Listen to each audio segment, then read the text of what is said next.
जय राधा माधव जय कुंज बिहारी। जय राधा माधव जय कुंज बिहारी। जय गोपी जन वल्लभ गिरिवरधारी। यशोदानंदन ब्रज जन रंजन। यशोदानंदन ब्रज जन रंजन। जमुना तीर वनचारी। जय राधा माधव कुंज बिहारी। हरे कृष्णा कृष्ण कृष्ण हरे हरे। हरे राम राम राम हरे हरे। हरे कृष्ण कृष्ण कृष्ण हरे हरे। हरे राम राम राम हरे हरे। हरे कृष्णा कृष्ण हरे हरे। हरे राम राम राम हरे हरे। गोविंद बोलो हरि गोपाल बोलो। गोविंद बोलो हरि गोपाल बोलो। राधा रमन हरि गोविंद बोलो। गोविंद बोलो हरि गोपाल बोलो। राधा रमन हरि गोविंद बोलो। जय राधा दामोदर राधा दामोदर राधे। जय राधा गोपीनाथ राधा गोपीनाथ राधे। जय राधा श्याम सुंदर राधा श्याम सुंदर राधे। जय राधा माधव राधा माधव राधे। जय राधा रास बिहारी राधा रास बिहारी राधे। जय राधा मदन मोहन राधा मदन मोहन राधे। जय राधा मधुसूदन राधा मधुसूदन राधे। जय राधा गोविंद राधे। जय राधा केशव राधे। जय राधा कुंज बिहारी राधे। जय जगन्नाथ जय बलदेव जय सुभद्रा। जय गौर निताई जय जय गौर निताई। जय जय प्रभुपाद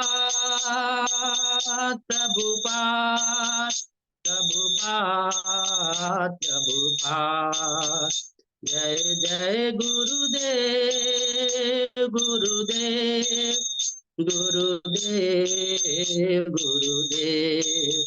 निताय गौर हरि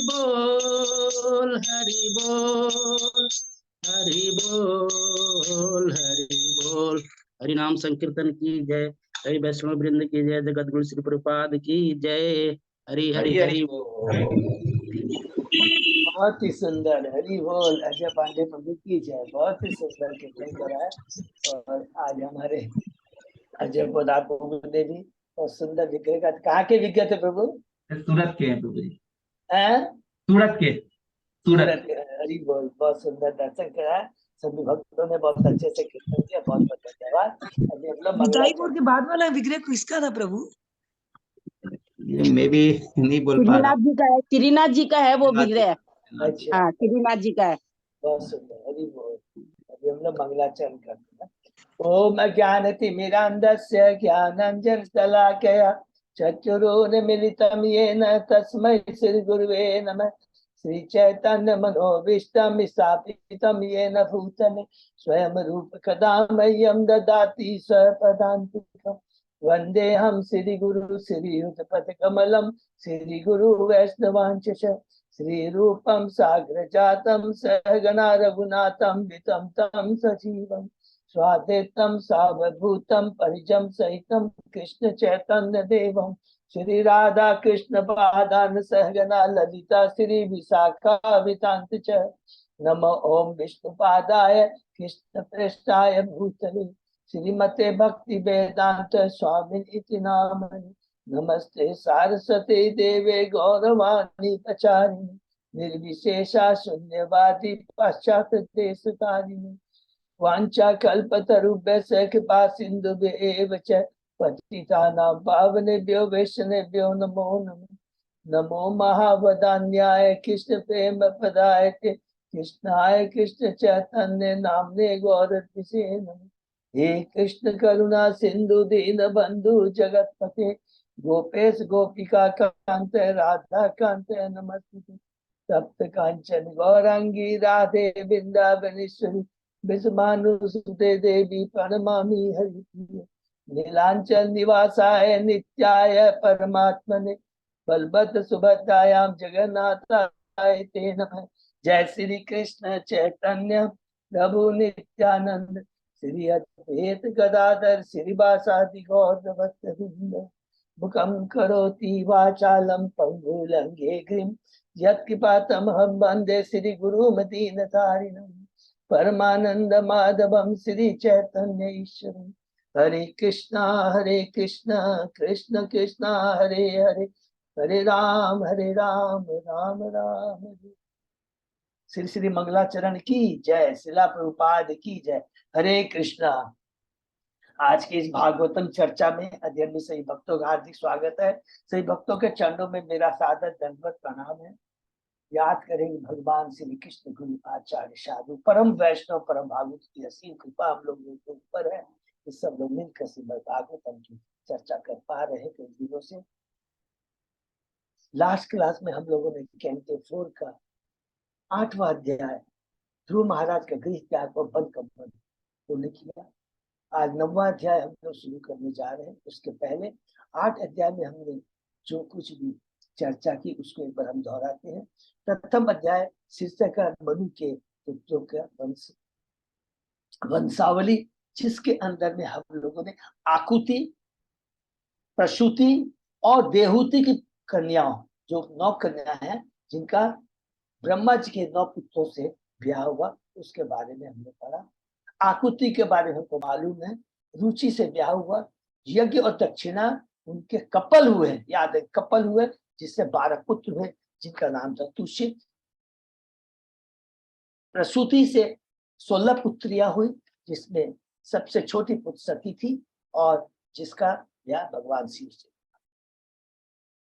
प्रसूति का ब्याह किससे हुआ था? दक्ष से हुआ था। ये सब दूसरे अध्याय में प्रवेश करते हैं। दक्ष द्वारा शिव जी को शाप। हमने पढ़ा कि किस प्रकार वरीचि, मरीचि, दक्ष और वशिष्ठ बड़े बड़े जो प्रजापति है सब ने मिलकर करके यज्ञ का अनुष्ठान किया था, जिसमें किस प्रकार दक्ष ने गर्भ में आकर के ईर्ष्या के वश में आकर, मैंने उसमें क्या ईर्ष्या के भावना, और किस चीज की ईर्ष्या थी सबको याद है, ये बहुत बड़ी, उसको भगवान शिव के उच्च पोजीशन की ईर्ष्या थी। अरे मेरा दमाद है और मेरे से ऊंची पोजीशन, ये मैन उसकी दुख था, उसको ये ईर्ष्या भाव थी।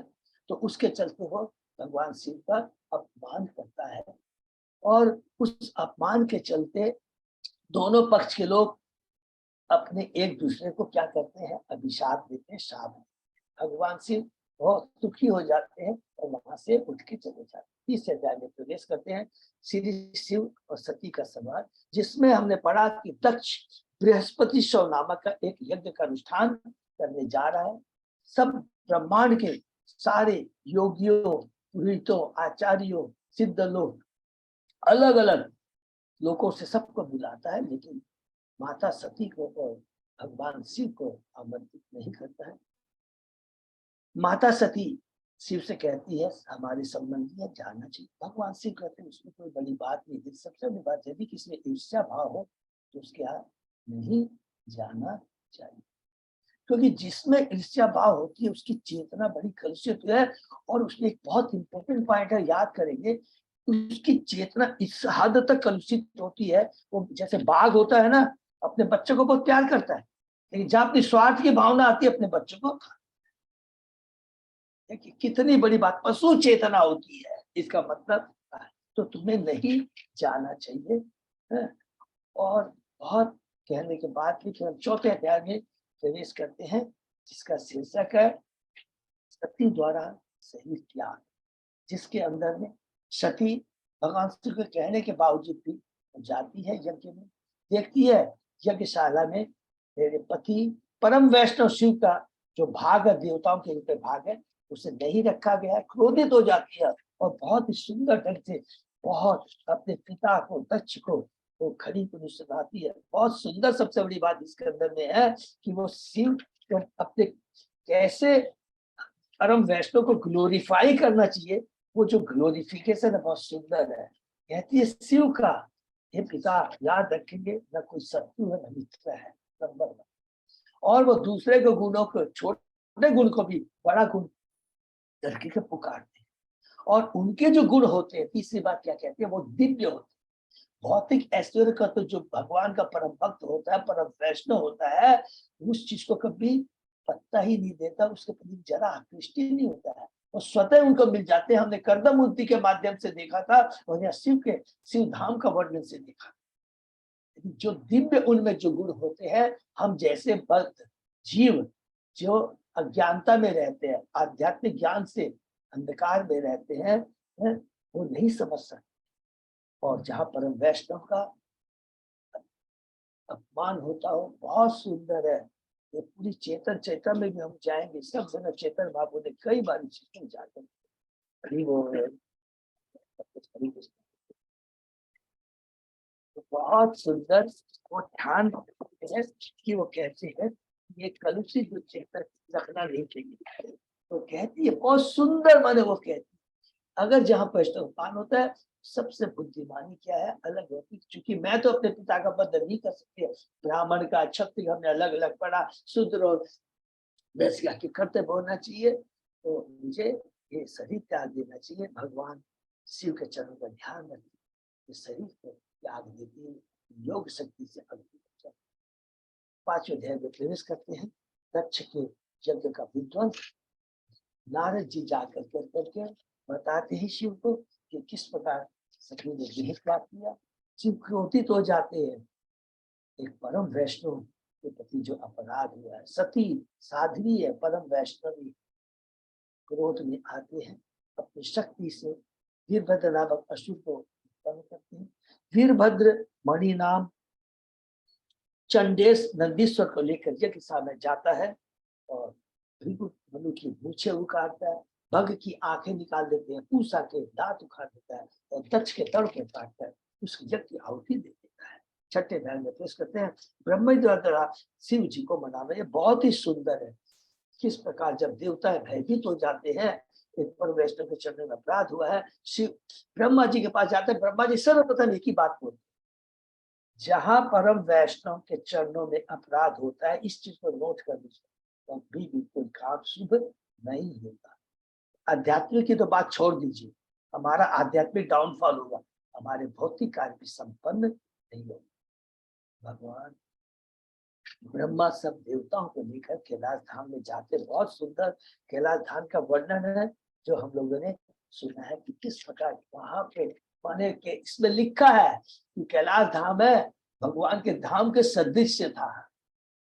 शिव बहुत परम वैष्णव है और वट वृक्ष के नीचे वो बैठ करके क्या कर रहे थे, नारद चतुष कुमारों के ऊपर से मिलकर के भगवान के बारे चिंतन कर रहे थे भगवान के बारे में। हमेशा हमें कीर्तन करना चाहिए, उनके गुणगान करना चाहिए। ऐसा नहीं है सती को लेकर के अरे मेरी सती पति नहीं है, नहीं, वो परम वैष्णव है, 3 गुणों से ऊपर है। उनकी चेतना को हम लोग समझ नहीं सकते, और वहां पर जाते हैं भगवान से उनको सम्मान करते खड़े होकर। भगवान फिर शिव जी ब्रह्मा जी बताते हैं कि परम वैष्णव होता है कभी क्रोध नहीं करता है, और उसका आप तो इस भौतिक जी का सृष्टि पालन सनार है, आप गुना अवतार में से एक है, तो आपको ऐसा नहीं करना चाहिए। दक्ष 2 चीज बताते हैं, ठीक है उसकी मति खराब हो तो ऑलरेडी अपनी चेतना जिसकी कलुषित होता है वो मरा हुआ है, उसको मरे वो क्या मारना है, लेकिन उसको एक जो दायित्व तो दिया गया है ब्रह्मांड में कि यज्ञ से क्या होता है, हमने पढ़ा है कि यज्ञ बहुत जरूरी जो होता है। तो यज्ञ करने से देवताओं को पसंद करना है, विष्णु को पसंद करना है, एक ये भौतिक कार्य है, लेकिन उसका अल्टीमेट उद्देश्य मैं बोल रहा हूँ क्या होता है, सतोगुणी लेवल पे आ करके भगवान से जुड़ना है। तो उस कार्य में असुविधा नहीं होनी चाहिए, तो आप कृपा करके चलिए और यज्ञ को संपन्न कराइए। याद रखेंगे ब्रह्मा जी ये कार्य कर सकते थे, लेकिन नहीं, एक परम वैष्णव के चरण में अपराध है, तो सबसे पहला कार्य क्या होता है, परम वैष्णव जिसके चरण में अपराध हुआ है उसको तुष्ट करें, उससे क्षमा मांगे। देखिए कितने बड़ी ब्रह्मा जी खुद जाते हैं, कितना बड़ा अपराध होता है एक परम वैष्णव। साथ में ध्यान में प्रवेश करते हैं। शीर्षक है तच्छ द्वारा यज्ञ की समाप्ति। यहाँ पर 2 मिनट डिस्कस है, बहुत सुंदर बात कहते हैं शिव कि मैंने ईर्ष्या के भाव से और दक्ष की जो गलती की मैंने गंभीरता पूर्वक नहीं लिया है, खाली इसको दंड दिया है ये समझ कर करके कि एक बच्चे को जैसे अज्ञानी होता है, तो क्या है ज्ञान में कितना बड़ा, देखिए अज्ञानी कितना बड़ा वर्ड यूज किया गया है, ज्ञान में कितना बड़ा हम महान हो, धन ऐश्वर्य में कितने महान। जब तक भगवान की भक्ति से नहीं जुड़े, भगवान के बारे में ज्ञान नहीं है, उसको अज्ञानी कहा जाए। अज्ञानी क्यों बोला जाता है, नोट कर लेंगे, जिसको ये नहीं मालूम है कि मैं कौन हूं, मेरा भगवान से क्या संबंध है, और भौतिक जगत से छुटकारा कैसे पाया जाए, जन्म मृत्यु के चक्र से कैसे, यदि इतना ज्ञान नहीं है उसके साथ यदि वो कोई कर्म नहीं करता है तो वो सबसे बड़ा अज्ञानी है, सारी उसकी एक्टिविटीज दोषपूर्ण है। तो मैंने ऐसा, और हे पिता आपने जो कहा वैसा ही होगा। यज्ञशाला में जाते हैं, भृगु को उसकी मूछे, भग को उसकी आंखें, और दक्ष को वो धड़ प्रदान करते हैं। बहुत सुंदर है, जैसे ही दक्ष को धड़ मिलता है वो अपनी चेतना में आ जाता है, और सबसे पहले क्या करता है, भगवान शिव को श्रद्धा पूर्वक देता है, और जैसे भगवान को श्रद्धा पूर्वक देखता है उसकी चेतना जो कलुषित चेतना है खत्म हो जाती है, हृदय स्वच्छ हो जाता है, और माता सती को याद करता, आंखों से आंसू आ जाते हैं, और फिर भगवान शिव के चरणों में प्रार्थना करता है कि आपने मुझे दंड देकर कर करके एक महान कार्य किया है। आप तो चरवाहे की तरह है, आप तो पशुपति, अर्थात पशुपति जो कलुषित चेतना वालों की चेतना को वो शुद्ध कर देते हैं, और अगर आप नहीं होते तो मुझे नरक भोगना पड़ता। भृगु लेके जाता है, बहुत सुंदर यज्ञशाला में लेके जाता है, पुरोडास नामक हुति दी जाती है, और जैसे ही जो अशुद्धता थी यज्ञ की, जब वो शुद्ध हो जाता है भगवान विष्णु वहां पर प्रकट होते हैं, और जिनकी कांति दिव्य, क्या बोलते हैं, दिव्य उनकी जो प्रकाश है शरीर से जो दिव्य ज्योति निकल रही थी उसके सामने, वहां पर जितने बड़े बड़े ऋषि, ज्ञानी, योगी, पुरोहित, सिद्ध लोग के आसी, सब लोग की कांति फीकी पड़ जाती है, और अलग अलग लोग मिलकर के बहुत सुंदर भगवान शिव की स्तुति करते हैं। और लास्ट में फिर विष्णु भगवान दक्ष को कहते हैं कुछ चीजें याद रखना। एक तो परम वैष्णव के चरणों में अपराध है, ये जो भी देवता है, जो भी शक्तिशाली जो जीव है, जिसमें देवता भी है, ब्रह्मा भी है, शिव भी है, ये मेरे ही अंश है, इन और मेरे में कोई अंतर नहीं है। इनकी जो चेतना है, इनका जो उद्देश्य है भौतिक जगत में आने का, वो मेरे से भिन्न नहीं है, नंबर 1। दूसरी बात कहते हैं तो बहुत कम जगह मिलती है, कहते हैं शिव ब्रह्मा भी स्वतंत्र नहीं है, क्यों स्वतंत्र नहीं है? सिंपल रीजन, वो भी शक्ति है, शक्तिमान भी है, और शक्ति है, स्त्री है, और एकमात्र शक्तिमान पुरुष मैं हूँ विष्णु, ये खुद भगवान के बहुत सुंदर। और उसके बाद हमने पढ़ा लास्ट में किस प्रकार माता सती अगले बार नेक्स्ट जन्म में हिमालय की पुत्री बनती है और भगवान शिव को ही अपना वर चुनती है। बहुत सुंदर पढ़ के लगता है। देखिए कितनी परम वैष्णव की बाहरी गुणों को नहीं देखा, बाहरी उसकी चकाचौंध को नहीं देखना चाहिए, लुकिंग वेरी हैंडसम, इतना ऐश्वर्य धन है, गुणों को देखना चाहिए। ये बहुत बड़ी शिक्षा मिलती है माता सती से। 8वें अध्याय में प्रवेश करते हैं। ध्रुव महाराज का गृह त्याग और वन गमन बहुत ही सुंदर है। प्रथम में अधर्म, किस प्रकार उसने अपनी बहन मूसा से ब्याह किया और उसका दुष्परिणाम क्या होता है, पूरे समाज में वर्ण संकर संतानें होती है, समाज कलुषित हो जाता है। दंभ, माया, लोभ, चालाकी, क्रोध, हिंसा, कली दुरुक्ति, मृत्यु भीति, यातना और अंत में नरक गमन होता है। उसके बाद में शुरू होता है, यहाँ खत्म शुरू होता है। हम लोगों ने पढ़ा 8वें अध्याय से किसका शुरू होता है, स्वयंभू मनु के 2 पुत्र उत्तानपाद के बारे में। उत्तानपाद और प्रियव्रत 2 पुत्र हैं। उत्तानपाद के बारे में हमने बहुत डिटेल में यहाँ पर पढ़ा कि किस प्रकार उसकी 2 रानी है, सुरुचि और सुनीति। सुरुचि के पुत्र हैं उत्तम, और सुनीति जो छोटी रानी है उसके बड़ी रानी है जिसके पुत्र है ध्रुव। किस प्रकार उत्तानपाद एक बार ध्रुव महाराज उसके गोद में बैठना चाहता है, लेकिन अपनी छोटी पत्नी के प्रति ज्यादा आकृष्ट होने के बाद में वो ध्रुव महाराज को प्रॉपरली उसको प्यार नहीं देता है, उसको गोद में बैठने का उसको शोषण नहीं मिलता है। क्यों कि उसकी जो सौतेली माता है वो कहती है तुम अब इसके योग्य नहीं। कितनी बड़ी बात है, छोटे से बच्चे को देखेगा, याद रखिए, ये बहुत छोटी छोटी चीज, बहुत इंपॉर्टेंट चीजें याद रखिए। तो क्षत्रिय क्रोधित हो जाता है, अपनी माँ के पास आता है, और यहाँ पर हमने जो क्या चीज पढ़ा याद करें। तुरंत सुनीति के माइंड में क्या इंपॉर्टेंट बात आती है कि मेरे बच्चा किसी के अमंगल के बारे में न सोचे।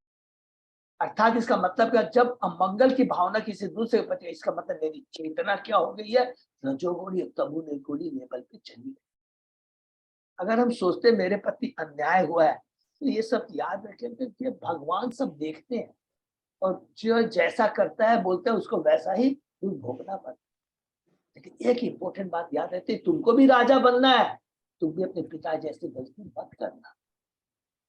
सुरुचि की गलती नहीं है, उससे बड़ी गलती तुम्हारे पिता की है। राजा है, राजा का क्या कर्तव्य होता है, एक सम दृष्टि से प्रजा को देखना, बहुत बड़ी बात है। और वो करके कहते हैं तुमको ख्याल, यहाँ पर भी याद रखेंगे, ये मतलब उसका नहीं है कि उत्तानपाद को वो कह रही है कि उसने गलती की है। वो चाहती है कि मेरे बच्चा को ये ज्ञान रहे कि तुम भी आगे राजा बनोगे, लेकिन तुमने ये गलती नहीं करनी। एक और फिर सुरुचि के लिए बोलती है, उसने तुमको जो इम्पोर्टेंट बात कही है कि जाके भगवान की प्रार्थना करो। कितनी बड़ी बात तुमने कही है। जो सुनते हैं घर छोड़ करके चले जाते हैं, और तुम्हारी जो प्रार्थना है एकमात्र एक ही जन कर सकता है, वो भगवान कर सकते हैं। परम दयालु है और जन्म मृत्यु से मुक्त करने वाले। तुम आज घर छोड़ करके चले जाते हैं, और हमने पढ़ा कि भगवान अपने भक्त की इच्छा पूर्ति करने के लिए हमेशा अपने प्रतिनिधि नारद को भेज देते हैं, जो अपने पाप नाशक हाथों से ध्रुव को टच करते हैं। बहुत सुंदर बात कहते हैं, और पहले उसकी परीक्षा लेते हैं। अरे तुम्हारी तो छोटी उम्र है, खेलने की उम्र है, तुम्हें ये जन्म ये लाभ हानि जय प्रयास के चक्कर में नहीं पड़ना चाहिए। तो महाराज बहुत सुंदर उत्तर देते हैं, आपने जो कहा बहुत अच्छा कहा, लेकिन मैं तो क्या है कि एक क्षत्रिय हूँ, मुझे बताइए कि मुझे कैसे, जो मैं अपने चाहता हूँ तीनों लोकों से भी, जैसे कि यहाँ तक कि मेरे पिता पितामह के पास जो है उससे भी ऊंचा मुझे राज्य। गुरु शिष्य की योग्यता उसकी चेतना को देखता है, उसे डिस्करेज नहीं करता है। भौतिक इच्छा है, लेकिन यहाँ पर लिखा है जो भी हो, चाहे भौतिक इच्छा हो या मुक्ति पाने की इच्छा हो या निष्काम कर्म की इच्छा हो, भगवान के पास ही जाना चाहिए। काम अकाम मोक्ष। बहुत सुंदर है उसका। और कहते हैं फिर बात में नारद जी कहते हैं, ये तुम जो चाहते हो तुम्हारी माँ ने जो कहा है। देखिए कितनी बड़ी बात कहते हैं। ऐसे नहीं बोला कि तुम भगवान, नहीं, तुम्हारी माँ है। इसका मतलब तुम्हारी माँ परम भक्त है, परम वैष्णव है। उसने जो कहा है तुम्हें वही कार्य करना चाहिए और तुम्हें भगवान की भक्ति करनी चाहिए। तो जाके उसको बताते हैं, तुम जमुना नदी के तट पे जाओ, जमुना नदी के जल में स्नान करो, जो कि शुभ पवित्र और स्वच्छ है अष्टांग योग के माध्यम से। और फिर ओम नमो भगवते वासुदेवाय का जो मंत्र वो देते हैं उसको करते हैं और कहते हैं इस कार्य भगवान को प्रसन्न करो। उसके बाद में हम लोगों ने बहुत डिटेल में पढ़ा कि किस प्रकार ध्रुव महाराज जाते हैं और वहां पर जो हम लोग ने लास्ट क्लास में पढ़ा, बहुत सुंदर सुंदर कि पहला दूसरा तीसरा दिन उन्होंने क्या किया। प्रथम दिन उन्होंने क्या किया है, बड़ी माने इतनी बढ़िया बात हमने जो पढ़ा। पहले दिन माने तीन तीन दिन के गैप में केवल क्या तो बैल तो खाते हैं। दूसरे महीने 6 दिन के गैप में वो क्या करते हैं, सूखी घास खाते हैं। फिर तीसरे महीने 9 दिन के गैप में केवल जल पीते हैं। चौथे महीने वो 12 दिन के गैप में केवल वायु को ग्रहण करते हैं। और 5वें महीने श्वास को रोक कर करके एक ही पांव पर खड़े होकर करके वो भगवान का चिंतन, भगवान का पूरा ध्यान करते हैं और भगवान को अपने हृदय में देख पाते हैं। अपने इंद्रियों के कार्य नियंत्रण करके अपने मन को चारों ओर से खींच कर सिर्फ भगवान के रूप में स्थिर करते। हरि बोल। और इस प्रकार ध्रुव महाराज के समग्र भौतिक दृष्टि के आश्रय माने भगवान तथा जीवात्मा के स्वामी अपने बस में कर लिया तो तीनों लोग हिलने लगे। ध्रुव महाराज अपने एक पांव पर खड़े थे, वो पांव के भार से, देखिए एक पांव में चूंकि खड़े थे, उस भार से आधी पृथ्वी नीचे घस गई, जिस प्रकार हाथी के नाव में चढ़ने से नाव इधर हिलने लगती। इस प्रकार ध्रुव महाराज ने पूर्ण रूप से अपनी पूर्ण रूप से केंद्रीभूत होकर शरीर के छिद्रों को बंद करके, देखिए शरीर के माने सारे छिद्र को बंद कर लेते हैं। समझ चेतना तथा सारे विश्व की सांसें उठने लग जाती। जैसे ही वो एक पांव पे खड़े हो जाते हैं, सांसें बंद कर लेते हैं, शरीर के इंद्रियों तो कार्य बंद हो जाते हैं, भगवान को अपने हृदय में स्थिर कर लेते हैं, सारे छिद्रों को शरीर को बंद कर लेते हैं, तो पूरे ब्रह्मांड के तीनों लोकों के देवता जीवों की सांसें घुटने लग जाती है, घबरा जाते हैं। देवता भगवान के पास आते हैं, देवता भगवान से कहते हैं आप समझ जीवात्माओं के आश्रय है, समझ जीवों का दम घुट रहा है। हमने कभी भी, देखिए क्या लिखते बोलते, हमने कभी भी भूतकाल में ऐसा अनुभव नहीं किया। हरि बोल। कृपया हमें संकट से बचाइए। भगवान तो अंतर्यामी है, जानते हैं। बड़ी शांति से कहते हैं, यह उत्तानपाद के पुत्र ध्रुव की कठोर तपस्या तथा दृढ़ निश्चय के कारण हो। दो चीज बोलते हैं, एक कठोर तपस्या और दृढ़ निश्चय। देखिएगा उपदेशामृत में लिखा है दृढ़ निश्चय बहुत जरूरी है। उत्साह, निश्चय, धैर्य, तो दृढ़ निश्चय बहुत होना चाहिए। बहुत ही जगत में हमारी बहुत प्रॉब्लम आएगी, 3 गुणों के प्रभाव से आके हम लोग विचलित होंगे, अलग अलग तरह के प्रश्न आएंगे और क्या करेंगे, अलग अलग से एडवाइस लेंगे और क्या होगा उसमें हम लोग क्या हो जाते हैं, कंफ्यूज हो जाते हैं। लेकिन यहाँ पर क्या है, शुद्ध भक्त के पास जाएंगे, गुरु के पास में जाएंगे, तो हमारी सारे कंफ्यूजन को दूर कर देगा। तो भक्ति में सबसे इंपॉर्टेंट चीज है कि हमारी तपस्या मीन्स जो हमारी भक्ति की विधि है, हरि नाम का जप करना है, 4 रेगुलेटरी प्रिंसिपल फॉलो करना है, सबर के तय स्मरण करना है और भक्तों के संग करना, गुरु का संग करना है। और इसके करते करते बीच में हमारे बहुत सारी प्रॉब्लम आ सकती है प्रारंभ के अनुसार। हमें विचलित नहीं होना है, अपने को दृढ़ निश्चय करके करना है। आप घबराओ मत, भगवान कहते हैं आप अपने घर अपने धाम वापस जाओ, आपको घबराने की दरकार नहीं है। मैं इसे कठोर तपस्या करने से रोक दूंगा और तुम इस पर से उबर सकते हो। रूपा जी लास्ट में कहते हैं भगवान को प्रसन्न कर लेने से सभी को प्रसन्न कर दिया जा सकता है। इस भौतिक जगत में याद रखेंगे। ये लास्ट जो प्रभुपाद जी ने जो तात्पर्य में कहा इतना पावरफुल है, हम सबको प्रसन्न नहीं कर सकते हैं भौतिक जगत। और जो बुद्धिमान है, समय बहुत कम है, तो हमें क्या करना चाहिए? एक ही को प्रसन्न करेंगे तो स्वतः ही सारे लोग प्रसन्न हो जाएंगे, सारी आत्माएं प्रसन्न हो, सारा का कल्याण हो जाएगा। वह भगवान को प्रसन्न करना। जिस प्रकार जड़ में जल देने से टहनी पत्ती सादी सभी तुष्ट हो जाते हैं, उदर में भोजन देने से सारी इंद्रियां तुष्ट हो जाती हैं। ये करके के हम 8वां अध्याय समाप्त करते हैं और 9वां अध्याय शुरू करते हैं। ओम नमो भगवते वासुदेवाय। ओम नमो भगवते वासुदेवाय। ओम नमो भगवते वासुदेवाय। नारायण नमस्कृत्य नरं चैव नरोत्तमं देवी सरस्वती व्यासं ततो जयन्ति। नष्टायेषु अभद्रेषु नित्यं भागवत सेवया भगवती उत्तम श्लोके भक्ति भवति नैष्ठिकी। कृष्णाय वासुदेवाय देवकी नंदनाय च नंद गोप कुमाराय गोविंदाय नमो नमः। आराधो भगवान ब्रजेश तनय ततधाम बिंदावनम रमया काचित् उपासना ब्रजवधू वर्गेय कल्पिता। श्रीमद्भागवतम प्रमाणम अमलम प्रेमापुमर्थो महान। श्री चैतन्य महाप्रभो मतंत्र तत् आदरो न पर। हरे कृष्ण कृष्ण कृष्ण हरे हरे, हरे राम राम राम हरे हरे।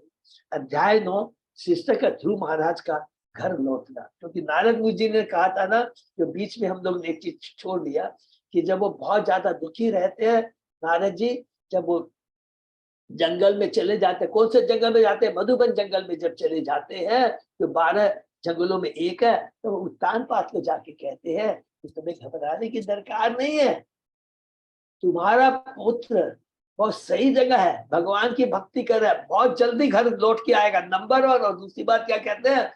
तुम्हारी ख्याति को पूरे ब्रह्मांड में, पूरे संसार में। तो इसलिए यहाँ पर लिखा है ध्रुव महाराज का घर लौटना। तो ध्रुव महाराज शुरू करते हैं। मैत्रेय वाच है तेवम उत्सन्न भया उक्रमय कृत अवनामा प्रयुत्रिविष्टपम सहस शीर्षापि ततो गरुत्तमा मधोवनम भृत्य दिदीक्षयागत। हरि बोल। सहस शीर्षा माने गर्भोदक्षाय विष्णु। मैत्रेय मुनि ने विदुर से कहा, जब भगवान ने देवताओं को इस प्रकार फिर से आश्वासन दिलाया तो वे समस्त प्रकार के भय से मुक्त हो गए। देखिए, भगवान जब एक कहते हैं कि, तो जब भगवान की जो वाणी है वो क्या है? शाश्वतम और परम है। माने शाश्वत परम माने जो एक बार भगवान कह देते हैं, जो आदेश दे देते हैं, वो परम कल्याणकारी और शाश्वत है। भगवान के स्टेट में, हमारे स्टेट में हमें भी चेंज हो जाते हैं। बड़े बड़े साइंटिस्ट है, कभी ये चीज बताते हैं, फिर अपनी थ्योरी को वो चेंज कर देते हैं। दूसरा साइंटिस्ट आता है, नहीं ये नहीं ये है। लेकिन भगवान के जो शब्द होते हैं, याद रखेंगे, सदैव शाश्वत होते हैं। गुरु के जो शब्द होते हैं वो शाश्वत, बार बार चेंज नहीं करते, क्योंकि भगवान की वाणी, भगवान के धाम, भगवान का सब कुछ शाश्वत है। और उस शाश्वत चीज को अपनाने से शाश्वत जीवन मिलता है, शाश्वत आनंद मिलता है।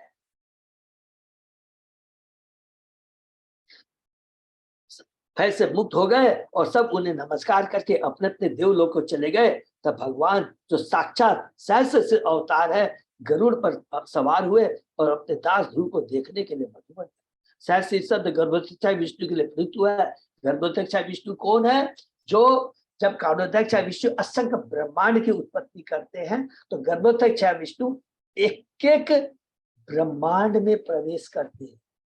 लेकिन ध्रुव महाराज ने किसका ध्यान किया था? परमात्मा का ध्यान किया था, अर्थात वो क्षीरोदक्षाय विष्णु का ध्यान किया था। याद रखिए, वो क्षीरोदक्षाय विष्णु है, एक एक आत्मा में परमात्मा के रूप में प्रवेश करते हैं।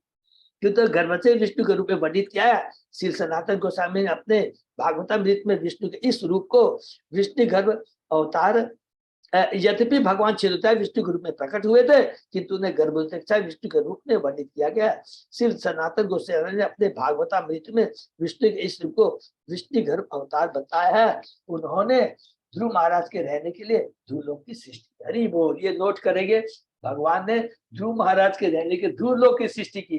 क्यों की थी? सबको याद है ना, क्यों उसने कहा था मेरे को ब्रह्मा से भी ऊंचा मेरे को वो चाहिए। सवे धियायो विपाक तीव्रया धृत पद्म कोशे स्फुरितम तडितमम तिरोहितम सहसा एव उपलक्ष्य बहिस्थितम तत अवस्थम ददर्श। अपने प्रखर योगाभ्यास के समय भगवान के जिस बिजली सदृश तेजमान रूप में ध्रुव महाराज निमग्न थे, वह सहसा विलीन हो गया। फलतः ध्रुव अत्यंत विचलित हो उठे और उनका ध्यान टूट गया। किंतु जो ही उन्होंने अपने नेत्र खोले, वैसे उन्होंने अपने समक्ष श्री भगवान को उसी रूप में साक्षात उपस्थित देखा जिस रूप का दर्शन वे अपने हृदय में कर रहे थे। हरि बोल। चूंकि भगवान साक्षात वहां पर आ गए हैं, तो वो जो भगवान का हृदय में परमात्मा का जो ध्यान कर रहा था, वो रूप हट जाता है। देखता क्या होता है, विचलित हो जाते हैं। जैसे यहाँ खोलता है, सामने भगवान साक्षात दर्शन देते हैं। अपने प्रखर योगमय ध्यान के कारण ध्रुव महाराज अपने हृदय में श्री भगवान के स्वरूप का निरंतर दर्शन कर रहे, किंतु सहसा अपने हृदय से इस रूप के विलुप्त होने पर उन्होंने सोचा कि यह रूप उनसे हट गया। इससे ध्रुव महाराज चिंतित हुए, किंतु आँख खुलने तथा ध्यान टूटने पर उन्होंने देखा कि वही रूप उनके समक्ष उपस्थित। हरि बोल। ब्रह्म संहिता में प्रेमांजन अचुरित भक्ति विलोचने, जिस सतपुरुष ने अपनी भक्ति द्वारा ईश्वर के प्रति प्रेम उत्पन्न कर लिया है, वह श्याम सुंदर के दिव्य रूप का निरंतर दर्शन करता है। भक्त के हृदय में स्थित श्याम सुंदर का यह रूप काल्पनिक नहीं होता। जब भक्त की भक्ति प्रौढ़ हो जाती है, तो वह अपनी भक्ति की अवधि में जिस रूप का चिंतन करता रहता है, वही श्याम सुंदर समक्ष दिखता है। क्योंकि परमेश्वर परम है, अतः चाहे भक्त के हृदय का रूप हो, भक्त के हृदय का रूप हो या मंदिर में स्थित रूप हो, अथवा बैकुंठ धाम वृंदावन में स्थित आदि रूप हो, ये सभी एक ही होते हैं। ये एक दूसरे से अभिन्न होते हैं। भगवान के अलग अलग रूप होता है। तत्दर्शनेन आगत साधवश चित्तो अवंदत अंगम निमम्य दंडवत दिग्भयाम प्रपसन्य प्रविबन इव अर्भक चुंबन इव आश्येन तुझे इव आस्निशम। जब ध्रुव महाराज ने अपने भगवान को सम्मुख देखा, तो वे अत्यंत व्यंग हो उठे और उनका सादर अभिवादन किया।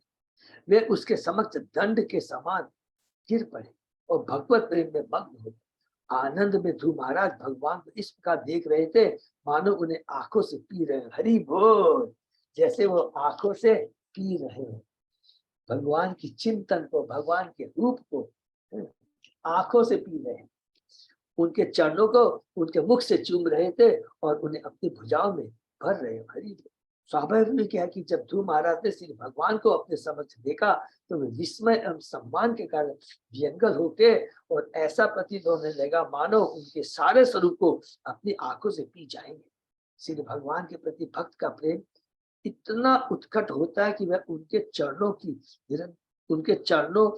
के प्रति भक्त का प्रेम इतना उत्कट होता है कि वह उनके चरणों को निरंतर चूमते रहता है, चूमते रहना चाहता है।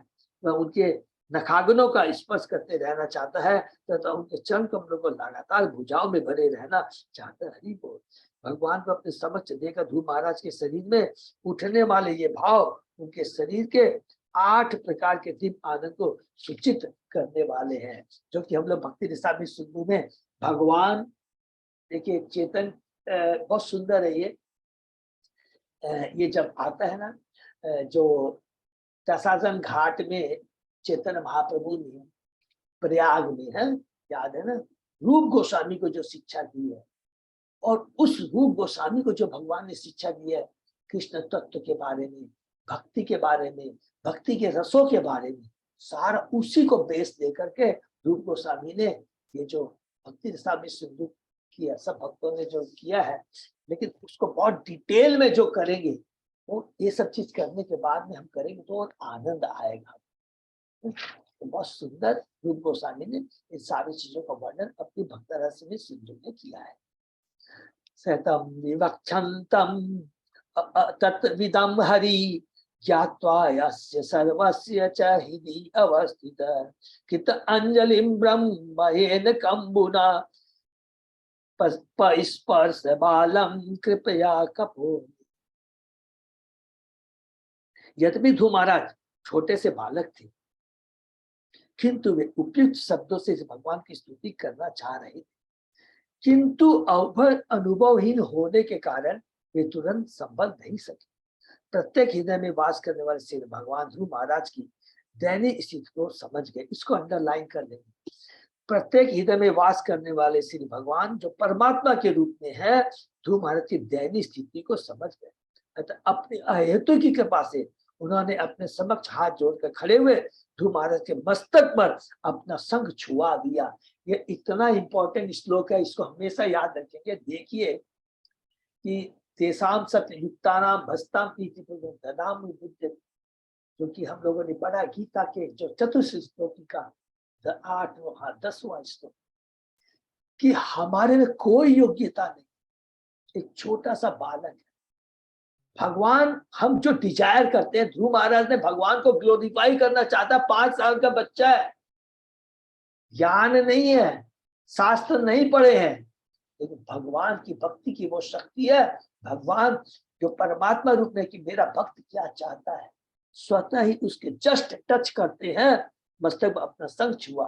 देखिए, और वो किस प्रकार से भगवान को अब ग्लोरीफाई करना, सब ज्ञान केवल 1 सेकंड में खाली इच्छा व्यक्त करनी है, भगवान सब कुछ दे दे। प्रत्येक भक्त भगवान के दिव्य गुणों का गान करना चाहता है। भक्त सदैव भगवान के दिव्य गुणों को सुनने के लिए इच्छुक रहते हैं। गान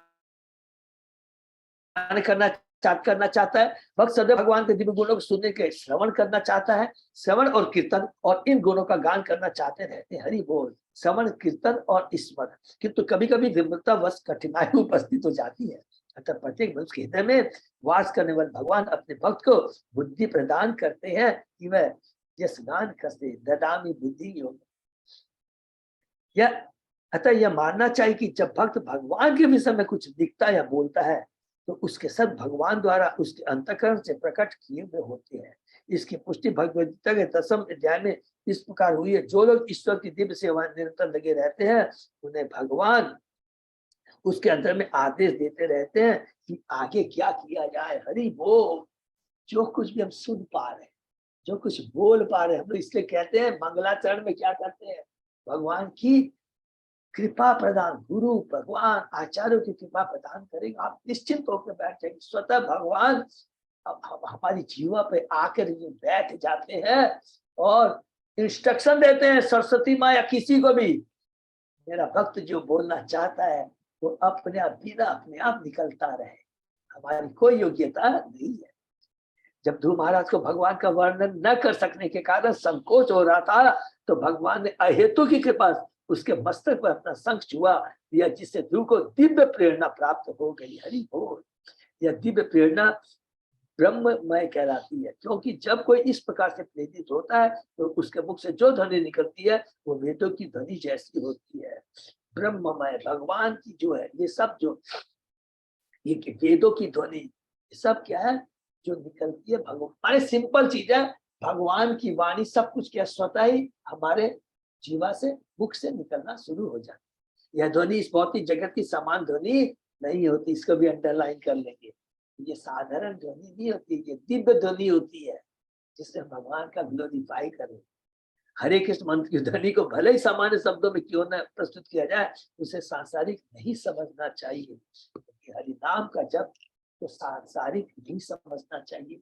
क्यों लिखा है, हमसे कोई भी पूछेगा, बोले क्योंकि दिव्य ध्वनि है जो हमें इस भौतिक जगत से छुटकारा दिलाए। और भौतिक जगत की कोई भी ऐसी शक्ति नहीं है जो हमें भौतिक जगत से छुटकारा दिला दी जाए, बल्कि जितना हमारे भौतिक ऐसे बढ़ते जाते हैं, शास्त्र कहते हैं, आचार्य कहते हैं, उतना ही हम बंधन में फंसते जाते हैं। उसके हम लोग क्या बोलते हैं, दास बन जाते हैं, दास। आज कोई भी चीज ले लीजिए, जब तक हमारे पास में आविष्कार नहीं हुआ कभी सोचते नहीं है, जैसे ही आविष्कार होता है हम उसके दास बन जाते हैं, उसके बिना हम अब सोचते हैं कि हम बेकार है, मर गए। एग्जाम्पल हम मोबाइल को ले लीजिए, किसी चीज को भी आप देखिए, पहले चैतन्य महाप्रभु की हम लोग पढ़ रहे थे कि देखिए हम लोग कितना सुंदर मध्य लीला में, कि जब चैतन्य महाप्रभु ने डिसाइड किया मैं पूरी में रहूंगा, सोचिए, और उस समय क्या कहते थे, बंगाल के कुलीन ग्राम के खंड के अलग अलग भक्त लोग आते थे, चतुर्मास में आते थे, पैदल आते थे, सोचिए पैदल आते थे बंगाल से पूरी, लेकिन वो भगवान का गुणगान करते हुए आते थे। क्या करते थे, चैतन्य महाप्रभु को अपने चिंतन में रख करके आते थे, उनको पता ही नहीं लगता था इतना बड़ा रास्ता कैसे कवर हो। तो भगवान की वास्तव में बहुत बड़ी शक्ति। आप हरि नाम का जप करते रहिए, गुणगान करते रहिए, आपको पता भी हम लोग को नहीं लगेगा, 1 घंटे की क्लास है, 2 घंटे की क्लास है, पता भी नहीं लगेगा। इतना भगवान के नाम, दिव्य नाम में आनंद और शक्ति है।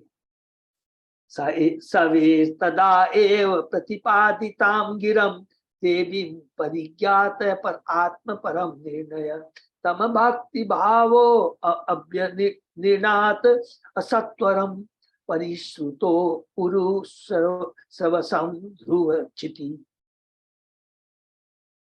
उस समय ध्रुव महाराज को वैदिक निष्कर्ष का पूर्ण ज्ञान हो गया, हरि बोल, और वे परम सत्य तथा जीवात्माओं से उनके संबंध को जान गए। हरि बोल, परम सत्य तथा जीवात्माओं से उसके संबंध को जान गए। इसको भी प्लीज अंडरलाइन कर लीजिए कि भगवान कौन है और हमारे जीवात्माओं का भगवान से क्या संबंध है।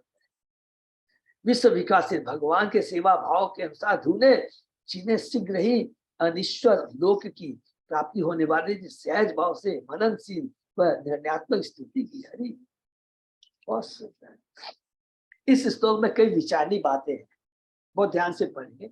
पहली बात तो यह कि परम सत्य तथा अपेक्षिक भौतिक आत्मिक शक्तियों के मध्य का संबंध वैदिक साहित्य से परिचित व्यक्ति ही समझ सकता है। ध्रुव महाराज कभी किसी भी स्कूल या अध्यापक के पास वैदिक ज्ञान सीखने नहीं गए, कभी वो, किंतु अपनी भगवत भक्ति के कारण जो ही भगवान प्रकट हुए और उनके मस्तक शंख से छुआ, उन्हें सारा वैदिक ज्ञान स्वतः प्राप्त हो गया। वैदिक साहित्य को समझने की यही विधि है, इसको भी प्लीज अंडरलाइन कर लेंगे। वैदिक साहित्य को सीखने की यही विधि है। गीता का कौन सा कौल है, तदिति परिपातेन परिप्रश्नेन सेवया उपदेशयन्ति ते ज्ञानम तत्व दर्शित। बहुत सुंदर है कि हमें प्रॉपर गुरु के पास में जाना चाहिए, बोनाफाइड गुरु से जाना चाहिए। तो जाके बाद सबसे बड़ी बात लिखी है, गुरु को प्रसन्न करना बहुत चाहिए, भगवान को प्रसन्न करना बहुत चाहिए। और देखिए जब गुरु भगवान को पसंद करते हैं, कुछ भी आप कर लीजिए तो वो कृपा शक्ति जागृत होती है, स्वतः ही वो जागृत होती है। माने भगवान भी कुछ नहीं कर सकते हैं। ये देखिए बहुत सूक्ष्म बात है कि जब कृपा शक्ति जागृत हो जाती है तो स्वतः ही सब कुछ मिल जाता है। दामोदर लीला में देखिए, माँ यशोदा ध्रुव को बांधना चाहती है, भगवान की सारी शक्तियां वहां पर आ जाती है, बांध नहीं सकती। लेकिन जैसे ही मुड़ के देखते हैं मेरी माँ के पसीने आ रही है, दौड़ रही है, तुरंत कृपा शक्ति जागृत होती है, सारी शक्तियों को फैल कर देती है और भगवान बंध जाते हैं। समर्पण होना चाहिए, समर्पण भाव होना चाहिए। तो गुरु के सामने जब जाएंगे तो गुरु स्वतः ही क्या होता है, अपनी कृपा शक्ति हमारे को उजागर करते हैं जब हृदय से।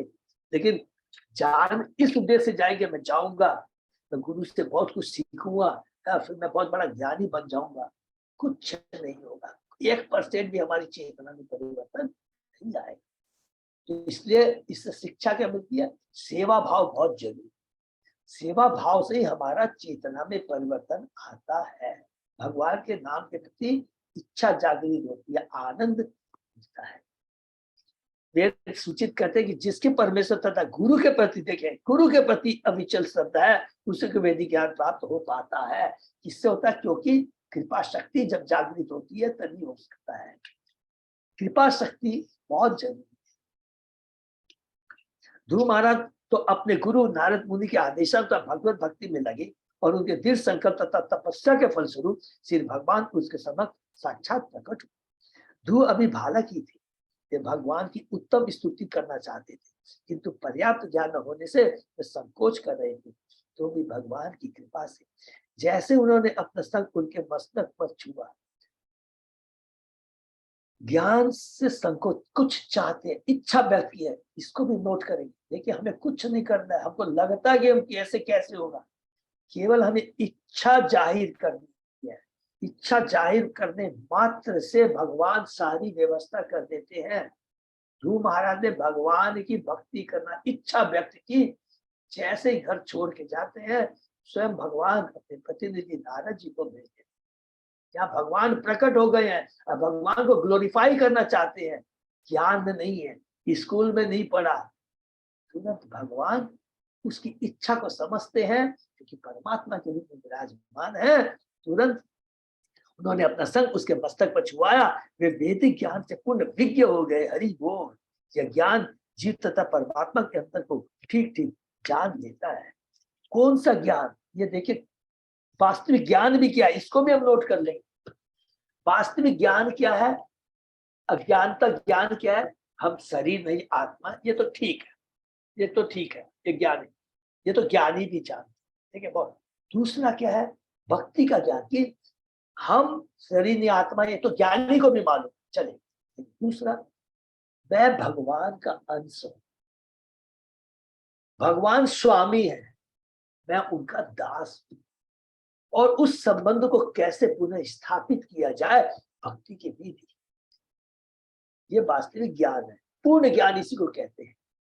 प्रत्येक आत्मा परमात्मा का नित्य दास है, तथा परमात्मा की सेवा करना ही उसका परम धर्म है। वह भक्ति हो या भक्ति भाव कहलाता है। ध्रुव महाराज ने जो स्तुति की वह निर्विशेषवादी दार्शनिक रूप में नहीं, अपितु भक्त के रूप में की। हरि बोल। कि भगवान का साकार रूप है, मेरे भगवान साकार है, उनका कितना तेजवान रूप है एक एक चीज का। वो निर्विशेषवादी ब्रह्म दार्शनिक के रूप में नहीं की कि मुझे मुक्ति चाहिए, ब्रह्म ज्योति में विलीन होना है, नहीं। इसलिए यहाँ पर स्पष्ट भक्ति भाव का उल्लेख है।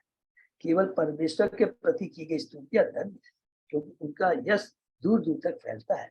महाराज अपने पिता का राज्य प्राप्त करना चाहते थे, किंतु पिता ने तो गोद तक में चढ़ाने से इनकार कर, अतः उनकी इच्छा की पूर्ति के लिए भगवान ने पहले ध्रुवलोक की सृष्टि की, जिसका विनाश ब्रह्मांड के पहले के समय ही नहीं हो सकता। हरि बोल। तो महाराज को यह सिद्धि तुरंत नहीं मिली, उन्होंने बड़े ही धैर्य से, देखिए इसको भी अंडरलाइन करेंगे, बड़े ही धैर्य से नंबर 1 गुरु के आदेश का पालन किया, जिससे उन्हें भगवान के साक्षात दर्शन प्राप्त हो सके। गुरु से विधि जाना, विधि को अपनाया, बड़ी दृढ़ निश्चय के साथ भगवान की कृपा दृष्टि प्राप्त हुई।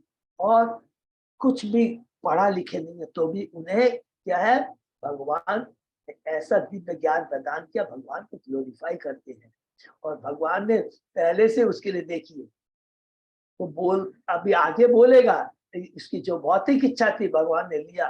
कौन सा? उसके लिए भगवान ने लिखा है ध्रुव लोक की सृष्टि की। ये देखिए भगवान कुछ इसलिए कहा था, माता सुनीति ने क्या कहा था, तुम्हारी जो इच्छा है ब्रह्मा देवता भी पूरी नहीं कर सकते हैं, केवल भगवान ही पूरी कर सकते हैं। अब भगवान की अहेतु की कृपा से वे और अच्छे ढंग से भगवान की स्तुति करने में समर्थ हुए। हरि बोल। परमेश्वर का गुणगान या स्तुति करने के लिए भगवान की कृपा होनी चाहिए। हरि बोल। कृपा शक्ति।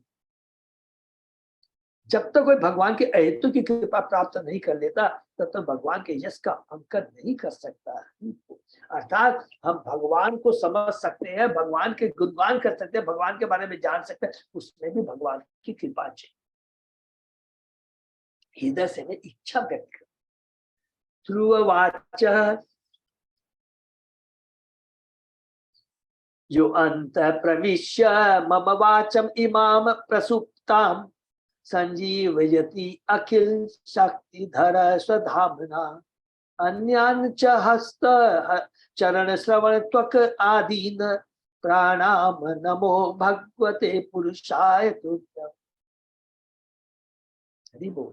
ध्रुव महाराज ने कहा, हे भगवान, ध्रुव महाराज अब कह रहे हैं, आप सर्वशक्तिमान हैं, मेरे अंतर्गत में प्रविष्ट होकर आपने मेरी सोई इंद्रियों को, हाथों पांव स्पर्शेंद्रिय प्राण तथा मेरी वाणी को जागृत कर दिया। मैं आपको सादर नमस्कार करता हूं। मेरे अंतःकरण में प्रविष्ट होकर आपने मेरी सारी इंद्रियों को जागृत कर दी। जब तक भगवान की कृपा नहीं होगी, भगवान के नाम गुनगुनाता हूँ, समय कीर्तन नहीं होगा, तो हम सोचते हैं हमारी इंद्रिया बहुत काम कर रही है, इतनी इंटेलिजेंट है, इतनी सुंदर प्लानिंग कर रही है, ये कर रही है, मैं ये कर दूंगा। तो उसको क्या बोलेंगे? ये इंद्रिया जागृत नहीं है, ये इंद्रिया सोई हुई है, अंधकार में है। ये याद रखना। इंद्रिया जागृत किसको बोलते हैं? जब ये इंद्रिया भगवान की सेवा में, भगवान के बारे में जाने, भगवान का ज्ञान प्राप्त करने के, भगवान का ग्लोरिफिकेशन में लगती है, तभी कहते हैं मेरी इंद्रिया जागृत हुई। ध्रुव महाराज सहज ही अनुमान लगा सके कि आत्म साक्षात्कार करने और साक्षात श्री भगवान को देखने के पूर्व और पश्चात उनकी जो स्थिति थी उसमें कितना अंतर था। हरि बोल। भगवान को देखने के पहले और उसके बाद उसकी क्या चेतना थी, उसमें क्या अंतर था, उन्हें अनुभव किया। उनके प्राण तथा कार्य सुप्तावस्था में थे। हरि बोल। इसको नोट कर लेंगे। उसने क्या किया? अभी तक तो मेरे सारे कार्य सुप्तावस्था में थे। जब तक मुझे आत्म दशा को प्राप्त नहीं होता तब तक उसके सारे कार्य मृत पुरुष के कार्य या प्रेत कार्य समझे जाते हैं। ये देखिए, इतनी बड़ी बात अगर हम बार बार इसको पढ़ के याद कर लेंगे कि वास्तविक में कार्य किसको कहते हैं, वास्तव में ज्ञान किसको कहते हैं, ये हमें जानना बहुत जरूरी है। जब तक इंद्रिया भगवान की सेवा में, भगवान को ज्ञान प्राप्त करने में, भगवान का ग्लोरिफिकेशन में मिलता है, तो समझना चाहिए हमारी इंद्रिया सुप्त अवस्था में है और हमारे सारे कार्य मृत मनुष्य के कार्य के बराबर है। 100 को सजाने का कहते हैं, लिखा था ना, एक जगह पढ़ा था कि 100 को हम सजाते हैं, मृत माने जो 100 पढ़ा उसको सजाने के बराबर। श्री भक्ति विनोद ठाकुर ने अपने एक गीत में स्वयं को इस प्रकार संबोधित किया है, हे जीवात्मा जगो, तुम माया की गोद में कब तक सोते, जीव जागो घोड़ा चांद बोले। हरि बोल। अब तुम्हें नरदेह प्राप्त हुई है तो तुम जगने और अपने को समझने का प्रयत्न करो। वेद भी यही घोषित करते हैं, उठो उठो, तुम्हें मनुष्य रूप का वरदान प्राप्त हुआ है। इसको भी अंडरलाइन कर लेंगे। ये देखिए, तुम्हें मनुष्य रूप का वरदान प्राप्त हुआ है, अतः अपने आप को पहचानो। ये वैदिक आदेश है। मनुष्य योनि बहुत दुर्लभ है। चैतन्य चरितमृत में सबसे पहले जब रूप गोस्वामी को बताते हैं, स्टार्ट माने बताते हैं रूप गोस्वामी को, पूरे 84 लाख के बारे में बताते हैं। कहते हैं कि देखो, पशु पक्षी, उड़ने वाले, जल में तैरने वाले, पृथ्वी पर रेंगने वाले, अलग अलग लोग हैं।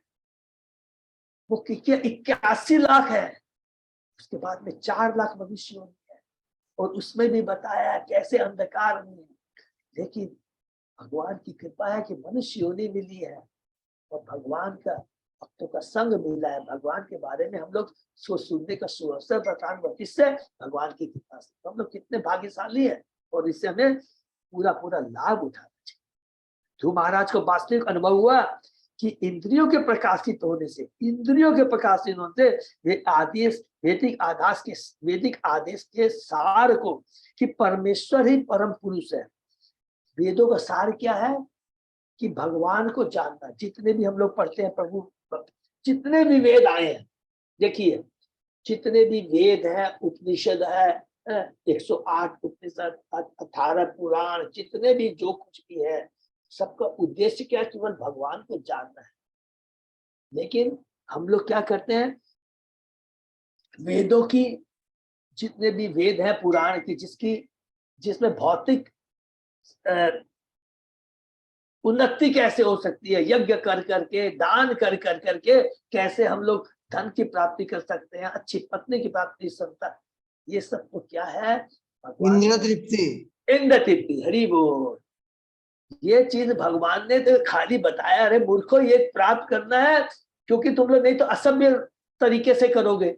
तो प्रॉपर तरीके से कैसे किया जाए ये बताया गया। प्रॉपर तरीके से अगर हम भगवान के पास में वेदों की वाणी को जान करके उसके साथ कार्य करते हैं तो उससे क्या होता है? आध्यात्मिक उन्नति नहीं, उससे क्या होता है? हम सभ्य मनुष्य कहलाते हैं कि देखो उसने ईमानदारी से वेदों के साथ काम। और ऐसा करने से क्या होता है? धीरे धीरे हमारी चेतना सतोगुणी लेवल तक पहुंच जाती है और तब हम भगवान के बारे में सोच सकते हैं। ये मेन अल्टीमेट उद्देश्य यही है। वह परमेश्वर ही परम पुरुष है, पहला चीज ये बोलते हैं। फिर दूसरे बार प्रभुपाद जी कितने कृपालु है, वह निर्गुण नहीं है। प्रभुपाद जी हर जगह इतना चिंतित रहते हैं कि लोग मायावादी नहीं बन जाए, शून्यवादी नहीं बन जाए, निराकारवादी नहीं जाए। जहां भी तुरंत मौका मिलता कहते हैं भगवान निर्गुण नहीं समझते हैं। उन्हें तुरंत ही यह बात समझ में आ गई। उन्हें इसका ज्ञान था कि दीर्घ काल से वे सुप्त प्राय थे और अब वैदिक ज्ञान के अनुसार भगवान की स्तुति करने के लिए प्रोत्साहन प्राप्त कर सके। सांसारिक पुरुष सिर्फ भगवान की स्तुति या स्तुति नहीं कर सकता क्योंकि उसे वैदिक ज्ञान नहीं होता है, जानने की प्रयत्न नहीं करते हैं। तो केवल भौतिक उन्नति, भौतिक आसक्ति में, भौतिक प्रलोभन में और भौतिक डेवलपमेंट जो भी कह दीजिए उसी में ही व्यस्त रहते हैं। अतः जब ध्रुव महाराज ने अपने आप में अंतर देखा तो वे तुरंत समझ गए कि वो भगवान के हृदय की कृपा से हो रहा है। उन्होंने अत्यंत श्रद्धा तथा सम्मान पूर्वक भगवान को नमस्कार किया और समझ गए कि उन पर भगवान की पूर्ण कृपा है। ध्रुव महाराज की इंद्रियों तथा मन का यह आत्म जागरण भगवान की अंतरंग शक्ति के प्रभाव से था। हरि बोल। अतः इस श्लोक में आकर स्वधामना शब्द करता है। पराशक्ति मीन्स आध्यात्मिक शक्ति, अंतरंगा शक्ति, योग माया, नॉट महामाया। भगवान की पराशक्ति से ही आत्म प्रकाश संभव है। हरे कृष्ण मंत्र कीर्तन में सर्वप्रथम भगवान की पराशक्ति हरे को संबोधित किया गया। हरे कृष्ण महामंत्र का जप करते हैं उसमें क्या कहते हैं? हे भगवान की अंतरंगा शक्ति, पराशक्ति, अंतरंग शक्ति, राधा रानी, मुझे भगवान जो आनंद प्रदान करने वाले उनकी सेवा में नियुक्त कीजिए। जब जीवात्मा पूर्ण रूप से आत्मसमर्पण कर देता है और सनातन दास के रूप में अपने को स्वीकार कर लेता है तो पराशक्ति कार्य करती है। इसको प्लीज नोट कर लेंगे। क्या लिखा है? पूर्ण रूप से आत्मसमर्पण कर देता है, एक बात लिखा। दूसरा क्या लिखा है? वो सनातन दास के रूप में, जीवन स्वरूप हो कृष्ण नित्य दास, ये लिखा है। मैं शाश्वत दास हूं भगवान। और यही सबसे बड़ी पद्धति है और यही सबसे बड़ा ज्ञान है। जब यह ज्ञान हो जाएगा तो तब हम भगवान से जुड़ सकते हैं, अपने खोए हुए संबंध को पुनः स्थापित कर सकते हैं। जब कोई मनुष्य परमेश्वर के कहने या उनके आदेश पालन के लिए तत्पर रहता है तो वह सेवन मुख कहलाता है। उस समय पराशक्ति उससे भगवान के भेद को प्रकट करती है कि मेरा और भगवान में क्या अंतर। पराशक्ति द्वारा प्रकट किए बिना कोई भगवान की स्तुति कर सकने में समर्थ नहीं है। चाहे संसारी जी कितना ही दार्शनिक चिंतन अथवा काव्य सृजन क्यों न करे, वह तो भौतिक शक्ति की क्रिया प्रतिक्रिया माना जाता है। जब कोई पराशक्ति द्वारा सचमुच जागृत होता है तो उसकी सारी इंद्रियां शुद्ध हो जाती है और वह केवल भगवान की सेवा करता है। उस समय उसकी सारी इंद्रियां, हाथ पांव, कान, जीभ, मन आदि भगवान की सेवा में लग जाती है। ऐसे प्रकाश प्राप्त भक्त के न तो कोई भौतिक कार्य रह जाते हैं और न उसे सांसारिक कामों में व्यस्त रहकर रुचिकर प्रतीत होता है। ये बहुत इंपॉर्टेंट बात लिखा है। जब हमारी भक्ति में प्रगाढ़ता आएगी, जितना हम ज्यादा करेंगे, सेवा भाव रखेंगे, तो देखेंगे सारे भौतिक कार्य कर रहे हैं। देखिए, याद रखें, भौतिक कार्य रखते कोई आसक्ति नहीं रहेगी और वो सारे जो कार्य है वो किसको केंद्र में रख के करेंगे? कृष्ण को केंद्र में रख के कर। उसमें उसको आनंद आएगा कि मेरा इतनी प्रमोशन हो गया, इतनी उन्नति हो गया, मैं प्रीचिंग में इतना आगे बढ़ गया। विश्वास कीजिए, जरा भी उनके माइंड में भी नहीं आता है ये बात।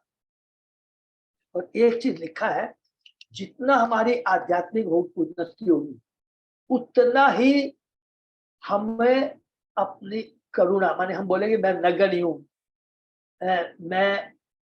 मेरे को कुछ नहीं आता, कोई अयोग्यता है, हे कृष्णा मुझे कुछ कीजिए, मेरे वो कुछ नहीं है। सब जीवों को वो सोचता है मुझसे महान है। कवि कृष्णराज कविराज गोस्वामी ने ये लिखा है कि मेरा जो संपर्क करेगा वो नरक में जाएगा। मैं इतना अभागी हूँ, मैं मेरे शब्द नहीं है। कृष्णराज कविराज गोस्वामी चेतना लिखने में खुद लिखा होता है ये बात, इतनी उच्च कोटि की चेतना हो जाती है। इसलिए हमने पढ़ा ना, उत्तम मध्यम और निम्न। उत्तम भक्त कभी भी प्रचार नहीं कर सकता है। क्यों नहीं कर सकता है? वो जिसको भी देखता है, अरे यार ये तो कितना महान है, इसके सामने मैं नगर नहीं हूँ, तो मैं इसको क्या प्रचार करूं, पहले मेरे को अपने को करेक्शन करने दे। इसलिए उत्तम भक्त को मध्यम लेवल पे आकर के प्रचार करना पड़ता है, जो कि श्रील प्रभुपाद ने किया। इंद्रियों को शुद्ध करके उसे भगवान की सेवा लगाने की प्रक्रिया भक्ति कहलाती है। प्रारंभ में तो गुरु तथा शास्त्र के निर्देशन से इंद्रियों को मोड़ा जाता है, किंतु साक्षात्कार के बाद वह इंद्रिया शुद्ध हो जाती है और सेवा भाव चलता रहता है। अंतर इतना ही होता है कि प्रारंभ इंद्रिय यांत्रिक विधि से तत्पर होती है, किंतु साक्षात के बाद यह आत्मज्ञान में लग जाती है। हरि बोल, इसको अंडरलाइन कर लेंगे, बहुत इंपॉर्टेंट बात है। शुरू में तो इंद्रिया हम लोग जो शास्त्र में लिखा है, भौतिक इंद्रिया भौतिक इच्छाएं, तो शास्त्र के अनुसार हम लोग उसको कार्य करती है। लेकिन जब दिव्य हो जाती है, जब वो इंद्रिया दिव्य हो जाती है, आध्यात्मिक हो जाती है, तो अपने आप वो क्या है, सदैव भगवान की सेवा में अपने आप लग जाती है, स्वाभाविक स्पॉन्टेनियस। हमें अपने से अलग से कुछ करना नहीं। हरे कृष्ण। सूर्यास्त थोड़ा सा ज्यादा है, बहुत इंपॉर्टेंट। तो गुरु महाराज भगवान का दर्शन करते हैं, तो दर्शन के बाद में ध्रुव महाराज की क्या चेतना होती है। बिफोर वो भक्ति शुरू करता है, लेकिन भक्ति के बाद क्या, इससे इतना कितना सुंदर गया। हमें नर्वस नहीं होना है, हम बद्ध जीव है, भौतिक जगत में है, कलयुग में है। हमें एक बार शुरू करनी है, भक्ति करते करते हुए भी हमें दोनों चीज रहेगी, भक्ति भी कर रहे हैं, भौतिक इच्छाएं भी है, लेकिन कंटिन्यू रखना है। करते करते करते करते ऐसी एक अवस्था आ जाएगी, स्वतः ही भौतिक इच्छाओं के प्रति हमारी आसक्ति खत्म हो जाएगी। वही हाथ है, वही इंद्रिय, सब कुछ वही है। परिवर्तन क्या है? भौतिक चीजों के प्रति अनासक्ति और भगवान के प्रति आसक्ति। हरे कृष्ण। तो खाली करना क्या है?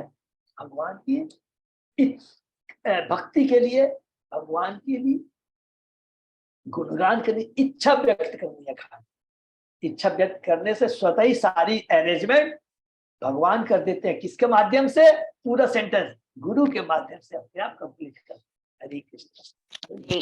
दंडवत प्रणाम प्रभु जी। हरे कृष्ण प्रभु जी, दंडवत। हरे कृष्णा प्रभु जी, दंडवत प्रणाम। ठीक है, कोई प्रश्न? अजय प्रभु। हाँ प्रभु जी। प्रणाम प्रभु जी। विराम देते हैं प्रभु। और बस जस्ट और कोई तो है नहीं, खाली बहुत समय बगल में आ रहा है। 25 वैसे कल मैंने परसों मेरी बात हुई थी कि 25 दिसंबर को एक्सटेंड कर सकते हैं।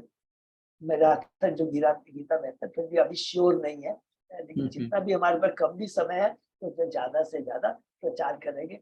और कल हम लोग जो कुछ मंदिर में गए थे, हमारे अजय पोदार प्रभु, अरुण अग्रवाल प्रभु, नीतू माता जी सब गए थे। बहुत अच्छा कमलापति ने इतनी प्रैक्टिकल टिप्स दी है ना कि किस तरह हम लोग फूड डिस्ट्रीब्यूशन को बढ़ा सकते हैं। और इसीलिए हम लोग का डिस्कशन भी हुआ अरुण प्रभु से और अजय पोदार से। हम लोग चेष्टा क्या करेंगे, कम से कम 2 महीने में एक बार हमारे जगन्नाथ के सारे लीडर सभा को मिलकर एक जगह मिलेंगे और हम लोग चर्चा करेंगे आपस में, कि एक दूसरे को जानेंगे, चर्चा करेंगे। तो हम लोग बहुत जल्दी एक अपना वेन्यूज को फाइनल कर लेंगे और बहुत अच्छा लगेगा, एक दूसरे से इंटरेक्शन होगा, जिससे हम लोग और हम लोग भक्ति में आगे बढ़ सके, प्रचार कर सके। किस प्रकार हम अपने यात्रा अपनी पूरी थ्रू आउट दी किस प्रकार यात्रा कर सकेंगे, अलग अलग उसको डिसाइड कर लेंगे। और किस किस महाराज को, गुरु को, परम वैष्णव को बुला करके कैसे हमें अपने को भक्ति में लगाना है और आगे बढ़ाना है, ये डिसाइड। ठीक है। हरे कृष्ण। हरे हरे कृष्ण। हरे बहुत बहुत धन्यवाद। तो आज का सेशन यही विराम देते हैं, फिर कल सुबह 7 बजे। हरे कृष्ण।